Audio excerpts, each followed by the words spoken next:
తరఫీదు ఇవ్వడం అనేది జరిగింది. టీచింగ్ వృత్తులకి వాళ్ళందరినీ కూడా మేము తీసుకోవడం అనేది జరిగింది. ఈరోజు ప్రభుత్వ ఉద్యోగాలు సాధించిన వాళ్ళు ఎంతమంది అయితే ఉన్నారో చాలామంది మొట్టమొదటిగా ఇక్కడ పలకావరకు పట్టినటువంటి విద్యార్థుల్లాగానే వాళ్ళు చాక్ పీస్ పెట్టి బ్లాక్ బోర్డు మీద రాసి వాళ్ళందరూ కూడా ఉపాధ్యాయ వృత్తిలోకి వెళ్ళినటువంటి వాళ్ళు. అలానే డిగ్రీ సాధించడంతో పాటు ఆ తర్వాత టీటీసీ కానివ్వండి, బీడీ ట్రైనింగ్ కానీ ఈ విద్యా సంస్థలు ఎవరైతే ఉపాధ్యాయులుగా పనిచేశారో వాళ్ళందరికీ కూడా ఇక్కడ ఒక మంచి ఫౌండేషన్ వాళ్ళకి పెట్టడం అనేది జరిగింది. అలానే మొట్టమొదటిసారిగా ఈ విద్యా సంస్థలో అప్పుడు కంప్యూటర్ ఎడ్యుకేషన్ కూడా మేము 1997లో మేము తీసుకురావడం అనేది జరిగింది.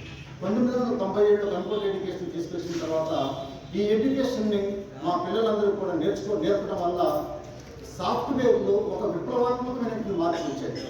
సాఫ్ట్వేర్లో ఎప్పుడైతే విప్లవాత్మకమైనటువంటి మార్పులు రావడం అనేది జరిగిందో ఆ మార్పులు మా పిల్లలు ఎవరైతే ఉన్నారో అందిపుచ్చుకొని వాళ్ళందరూ కూడా ఈ ప్రాంతంలో ఉన్నటువంటి అన్ని విద్యాలయాల్లో కన్నా కూడా ఎక్కువ మంది విద్యార్థులు ఇవాళ అబ్రాడ్లో ఉన్నటువంటి విద్యార్థులు ఎవరైతే ఉన్నారో వాళ్ళందరూ కూడా కాకతీయ ప్రొడక్ట్స్ ఎక్కువ మంది ఏ కంట్రీ కన్నా కానివ్వండి అన్ని కంట్రీస్ నుంచి కూడా ఈ విద్యార్థులు మా విద్యార్థులు ప్రతి కంట్రీలో అని ఎందుకంటాను across the world our food steps are there.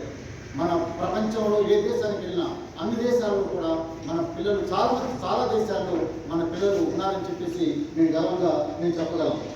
అలానే ఇవాళ రాజకీయ రంగంలో ఎంతోమంది ఎదిగారు. మన పూర్వ విద్యార్థి మన సౌమ్య గారు దానికి ఉదాహరణ. అదే రకంగా ఇంకా గ్రామ సర్పంచెస్గా ఎంతోమంది ఉండడం అనేది జరిగింది. అలానే బిజినెస్ పీపుల్గా కానివ్వండి, ఎంటర్ప్రైనర్స్గా ఉన్నారు.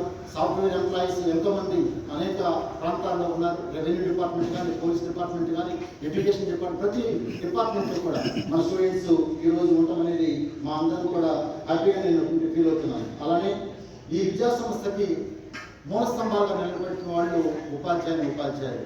మన స్టేట్లో ఉన్నటువంటి ఉపాధ్యాయులతో పాటు ఇతర రాష్ట్రాల నుంచి పర్టికులర్గా నాకు కేరళ నుంచి ఎంతోమంది టీచర్స్ని ప్రతి సంవత్సరం కూడా అక్కడికి వెళ్ళేవాళ్ళం. కేరళలో అక్కడ ఇంటర్వ్యూస్ కండక్ట్ చేసుకొని అక్కడి నుంచి మేము ఎంప్లాయీస్ని తీసుకురావడం అనేది జరిగింది. ఆ రకంగా ఎంప్లాయీస్ని తీసుకురావడంతో పాటు కేరళతో పాటు తమిళనాడు నుంచి కానీ, ఒడిస్సా నుంచి కూడా మేము మంచి స్టాఫ్ మెంబర్స్ని ఇక్కడికి తీసుకురావడం అనేది జరిగింది.